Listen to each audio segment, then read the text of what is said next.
I am staring at my screen right now, scrolling through 1,200 comments, and I keep seeing the same phrase over and over again. They were eating each other. And you know what? That S not hyperbole. That S not partisan wishful thinking. That S what is actually happening inside the Republican Party right this second, and the implications are absolutely staggering. Look, I need to be upfront with you. This is my analysis. I could be wrong about some of this. But I've spent 3 days deep in these comments, cross-referencing reports, and what I'm seeing is a party that's not just divided. It is cannibalizing itself in real time, and the trigger is something that should terrify every single person who cares about this country. The GOP is imploding over the fear of Trump's impeachment. Now, before you click away thinking this is just more partisan commentary, let me tell you what I found in these comments that actually shocked me. About 38% of the people responding are MAGA supporters, and they not defending Trump anymore. They turning on each other. They accusing JD Vance of conspiracy. They going after Nancy Mace. They attacking their own members of Congress, and another 42% are people like me watching this chaos and trying to figure out if this is the moment everything finally breaks. But here's the 20% that kept me up last night. 20% of these comments are from people who voted for Trump, who believed the promises, and who are now asking one simple question: how did we get here? Let me paint you a picture of what's happening right now. Laura Loomer, Trump's most loyal conspiracy theorist, is publicly accusing JD Vance of plotting to impeach Trump so he can become president. Nancy Mace is calling out Republican Congressman Corey Mills for sexual assault. ICE agents just murdered 2 American citizens in Minnesota, and the entire Republican House just shut down rather than deal with any of it. This isn't politics as usual. This is a regime eating itself from the inside out. Now, I know what some of you are thinking. Ben, impeachment doesn't mean anything. Trump was impeached twice before and nothing happened, and you are absolutely right to be skeptical. But here is what's different this time, and this is where it gets disturbing. The fear isn't about impeachment as a symbolic gesture. The fear is about what happens when you combine impeachment with everything else that's collapsing around this administration.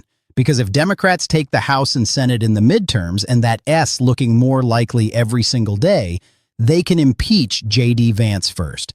Then they impeach Trump, and suddenly the Speaker of the House becomes president. And if Democrats control the House, that Speaker is a Democrat. That's not a conspiracy theory. That's constitutional procedure. And the MAGA inner circle knows it. One commenter wrote something that really stuck with me. They said, once upon a time, the Republican Party had a backbone and stones. They told Nixon if he didn't resign, he would be impeached. He did the smart thing and resigned. No one can accuse the convicted felon of being smart, but if he doesn't resign, he will be impeached for the 3rd time. And that's the parallel nobody's making loudly enough. Nixon faced a Republican Party that still believed in something beyond power. Nixon faced Republicans who understood that there are lines you don't cross. And when you cross them, your own party holds you accountable. But Trump? Trump has spent 9 years systematically destroying anyone in the Republican Party who showed even a hint of independence. He replaced them with people whose only qualification is loyalty to him personally.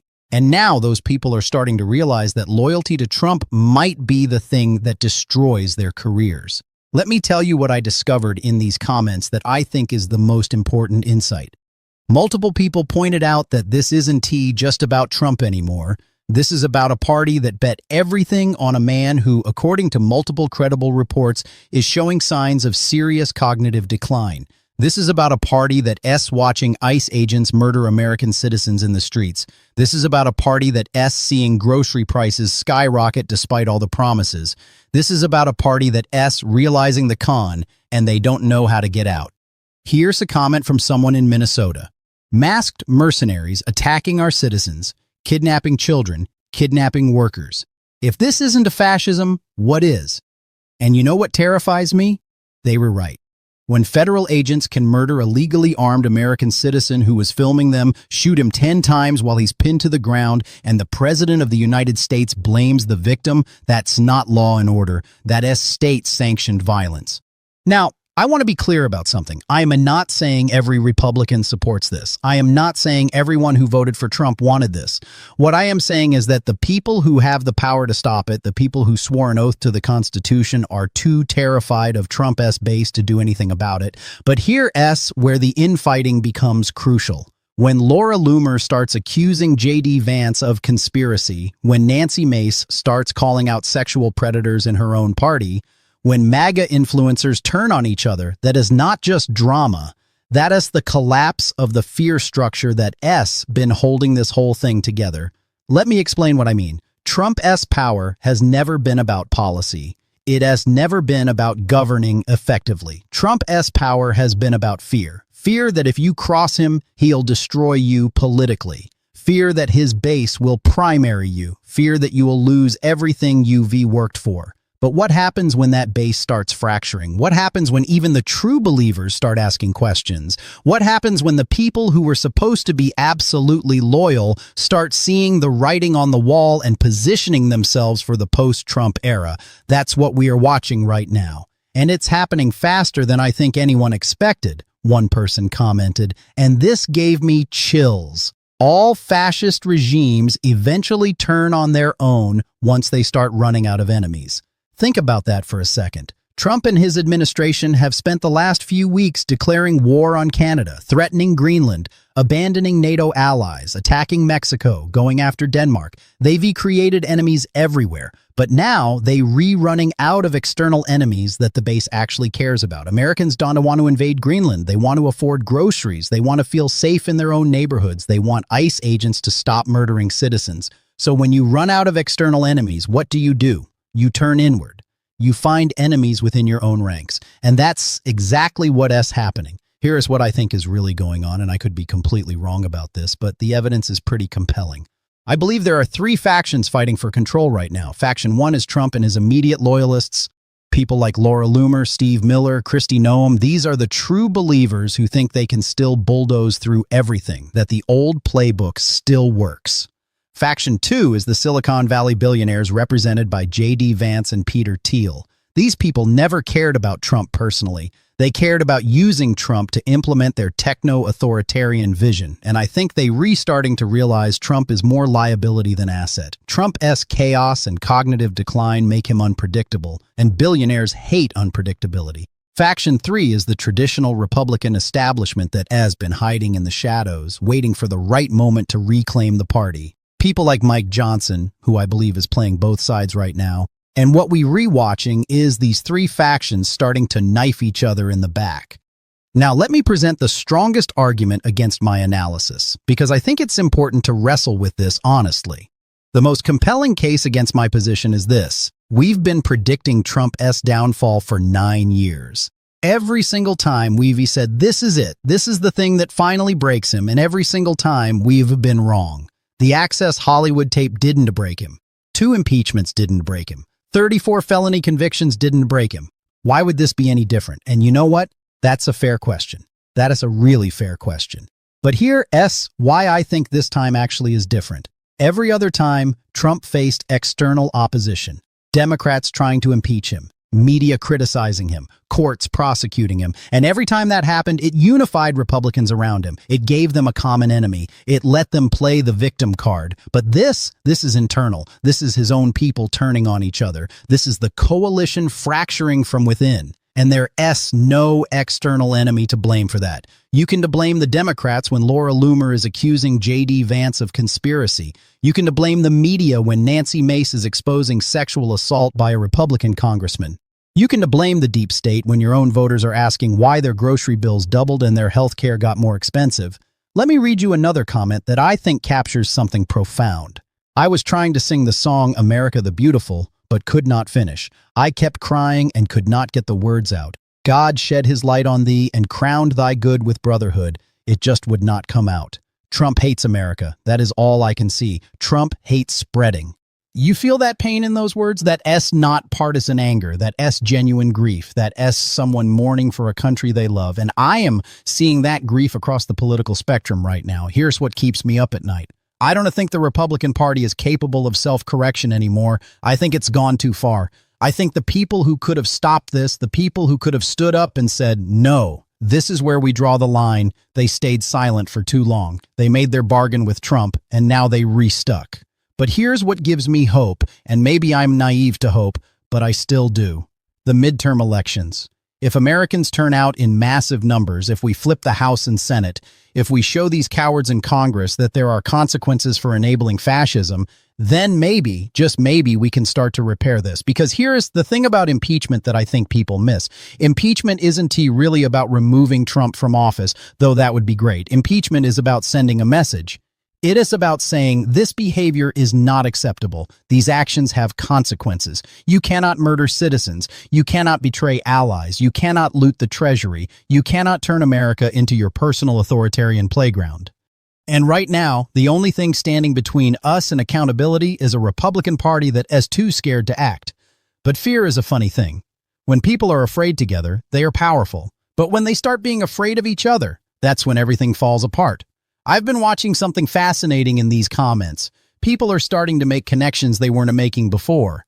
They're connecting the ICE murders to the Epstein files cover-up. They reconnecting the grocery prices to the tax cuts for billionaires. They reconnecting the healthcare crisis to the deportations. They reconnecting the betrayal of NATO allies to Putin's influence. And once people start connecting those dots, once they start seeing the pattern, you can make them unsee it. One commenter said, "Everything Donald Trump touches dies." That is a quote from David K. Johnston, who studied Trump for decades. And he explained that Trump's mental pathology is such that he absolutely cannot resist pitting one subordinate against another until that action results in catastrophe. He replaces those he sees as culpable or expendable, rinse and repeat. And we re-watching that pattern play out in fast forward right now. Trump is turning his own people against each other. And eventually, they going to realize that the only way to survive is to get rid of him first. Now, I want to talk about JD Vance for a minute because I think this is crucial. A lot of people in the comments are saying, if Trump goes, Vance is even worse. And I think there is truth to that. Vance is a Peter Thiel puppet. Vance wrote parts of Project 2025. Vance has deep ties to the Heritage Foundation and the Silicon Valley authoritarians who want to turn America into a technocracy. But here's what I think people are missing. Vance doesn't have Trump-esque cult of personality. Vance doesn't have that ability to make people believe obvious lies. Vance is smart in a way that Trump never was, but he is also cold in a way that doesn't inspire devotion. People don't love JD Vance. They tolerate him because he is Trump's VP. Without Trump, I think Vance would face immediate rebellion. Without Trump, the MAGA base would fracture completely. Some would follow Vance because he is the next in line, but a lot of them would see him as the usurper who betrayed their god emperor. And that division is exploitable. If Democrats play this smart, if we take the House and Senate in the midterms, we can impeach Vance first, then Trump. Make the new Democratic Speaker of the House the president. And then we prosecute everyone who enabled this nightmare. But that only works if people show up to vote. That only works if we treat the midterms like the emergency they are. Let me tell you what I am personally going to do. I am going to make sure everyone I know is registered to vote. I am going to volunteer for campaigns in swing districts. I am going to donate what I can afford. I am going to talk to people who are on the fence, who are disgusted with both parties, and I am going to explain why this particular election matters more than usual, because here is the truth. This isn't about Democrat versus Republican anymore. This is about democracy versus authoritarianism. This is about rule of law versus rule by strongman. This is about whether America is still a country where murdering a citizen has consequences, or whether we've crossed into something darker. I want to read you one more comment, and then I'm going to tell you exactly what I think happens next. Someone wrote, "A house divided cannot stand. May their house be divided, and therefore it shall not stand. The Lord shall set confusion in the camp of the enemies of Americans." And regardless of your religious beliefs, there's something prophetic about that. Because what we re-watching is confusion in the camp. We re-watching a coalition built on lies and grift and fear, discovering that none of those things create lasting bonds. We re-watching people who thought they were using each other realize they being used. So here's what I predict happens over the next 10 months. And I am making these predictions specific so you can hold me accountable if I'm wrong. Prediction 1. The infighting gets worse, not better. More Republicans will start publicly turning on each other as they position themselves for the post-Trump era. We'll see more accusations, more leaks, more knives in backs. Prediction 2.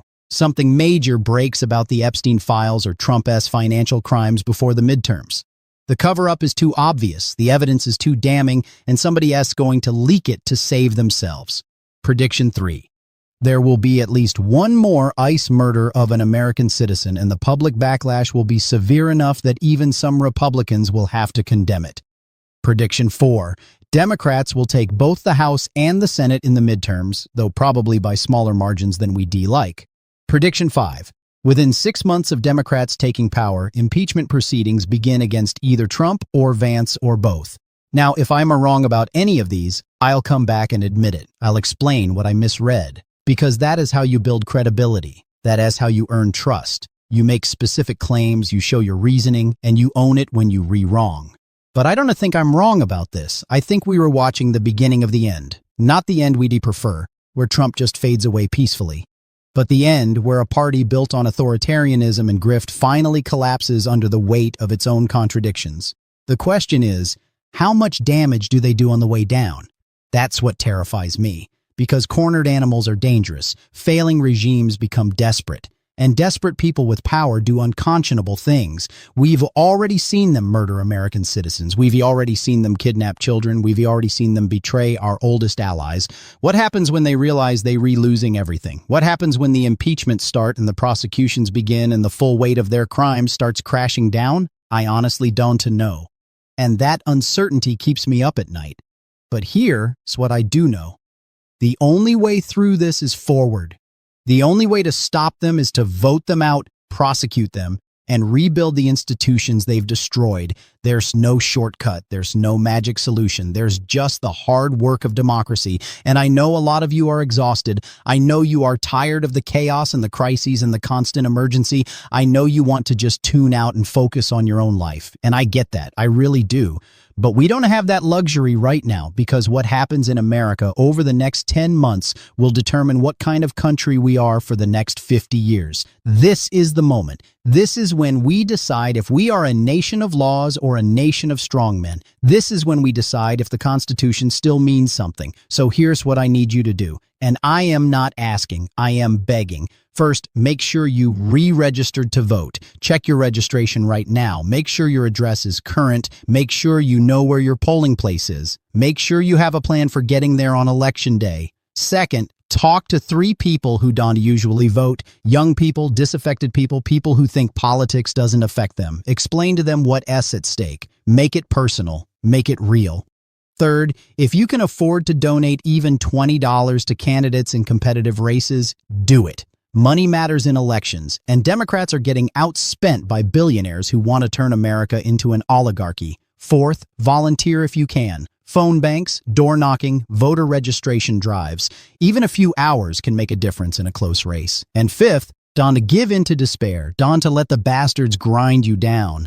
Because that's what they want. They want you exhausted and hopeless and convinced that nothing matters. But it does matter. Your vote matters. Your voice matters. Your actions matter. We've seen that over and over again in American history. Every time it looked like the authoritarians were winning, people who refused to give up changed the course of history.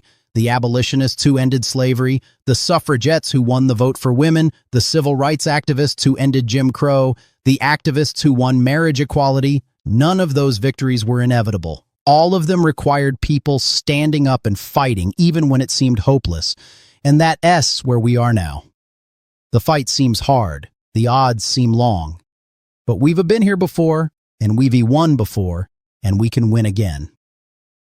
I'm going to end with something one commenter said that really moved me. Truth will prevail, and I believe that. I have to believe that, because the alternative is accepting that lies and cruelty and violence have won, and I refuse to accept that. So yeah, the GOP is imploding. Yeah, they re-eating each other alive, and yeah, it's going to get uglier before it gets better. But on the other side of this ugliness is the possibility of something better, a country that actually lives up to its ideals, a government that works for regular people instead of billionaires, a democracy that means something more than just a word we throw around. That's what we're re-fighting for. That is what is at stake, and that is why I'm not giving up, and neither should you. The midterms are coming. The reckoning is coming, and we have the power to decide how this story ends.